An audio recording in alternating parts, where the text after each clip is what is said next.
Hello and welcome to the third video in this series. In this video, we're going to show you the right time to use the pattern so you get them to be the most effective they can be. Make sure you've watched the other two previous videos in this series so you understand the things we're talking about in this video because they build upon one another. I want you to take a second and think about it. Think about the times when you've played a match and you've hit this horrible shot, but you win the point because you hit it in the right place and the right time. It's kind of funny that it happens to all of us. And then think about the times when you hit the perfect shot with the perfect technique and your opponent's sitting there waiting for it and it's not effective. This is a case of not knowing when and where to hit the shot. Now the question you should be asking yourself is, how do you know the right place and the right time to use one of these new shot patterns that you just learned? First, let's talk about the right time. I think you got to pay attention to two factors when you think about running a play. So first think, what were you doing the previous point, right? What shot patterns were you using?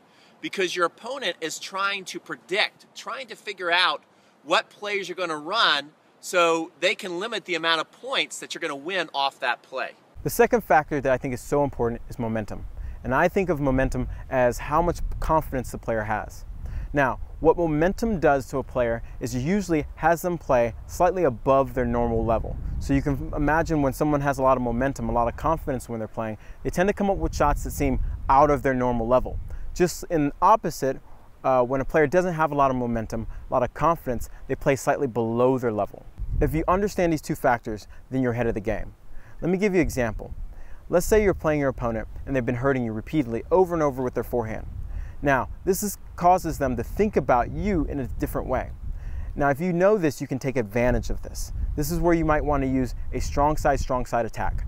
Because they've been attacking you over and over with their forehand, they're not going to expect you to actually go to the side that they've been beating you on. This is the opportunity when you want to use the strong side attack. Understanding these factors will allow you to make better choices in the patterns you use. Now, after you run that pattern, your opponent's going to mentally have their guard up, which is going to give you more court to work with, which allows you to go back to that weak side hammer. The second factor we talked about is where to hit or place the ball. This can be broken down into two main factors. The first is court positioning, and the second one is the amount of risk that you're willing to take on a certain shot or play. Now, court positioning simply means how I position myself to be able to get to the next ball or run a play. So, for example, if I'm forced to run off the court and maybe I got a forehand and I go down the line, well, if I don't hit a winner and my opponent just gets there and can get to that ball before I can recover, they can win the point with just a nice, simple cross-court shot.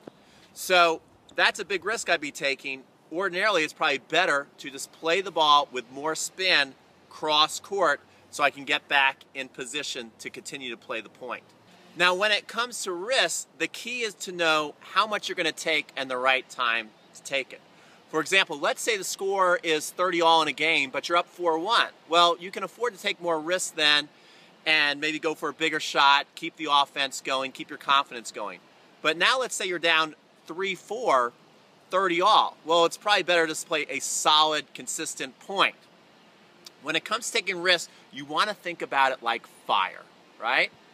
A little bit of fire will keep you warm, but if you do too much of it, well, you might get burned. So finally, you will need to understand how to use all these patterns. So the first thing you want to do is evaluate with yourself what patterns are more risky for you and what patterns are least risky for you. Personally, I know for me, an inside-out pattern is not as risky as me going inside-in. Since I know this, it gives me the opportunity to choose something that's high percentage for me. The second thing you want to do is take a mental note of if these patterns are working for you. So you can do this before the match, and then as you go through the match, you're going to take a little mental note, or you can either write it down through every other changeover. Are these patterns working? Which patterns are more effective? Patterns are going to only be effective as much as you can pit your strength against your opponent's weakness and keep that matchup going over and over again. Third, you want to check and see if the pattern's getting stale. What I mean by if the pattern's getting stale is your opponent anticipating the pattern before you run it? If you find this happening, this is the time where you want to throw a change up. This is when you want to go away from one of the patterns you've been using consistently and go to a different pattern. I usually put patterns in 3 different categories. My normal patterns, like an inside out, where I might serve to, on the ad side, I serve out wide to their backhand and then just keep hammering it. Then you have your change up patterns. This is when I might serve out wide and then follow it to net with a volley.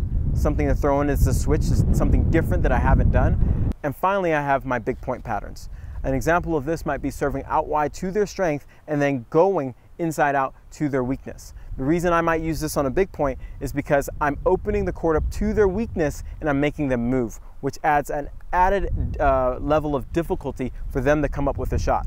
Remember, the last thing you always want to keep in mind is that all these patterns are based on matchups. How can you use a matchup of your strength to your opponent's weakness? Hey, I hope you guys enjoyed that video series on all the different strategies and patterns that Kevin and I put together for you. Now we've got something really exciting for you that we want you to check out. We put our heads together, Kevin and I put our heads together and we go, what is the one style play that drives almost everybody bonkers?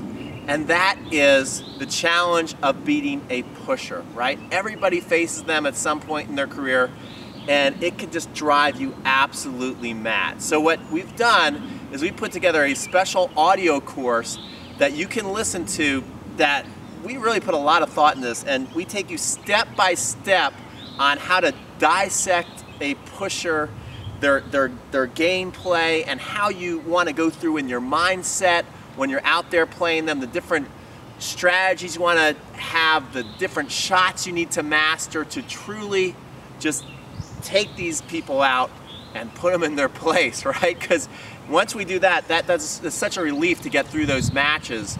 And you know, it's something that everybody's got to learn how to master so that you can move to the next level.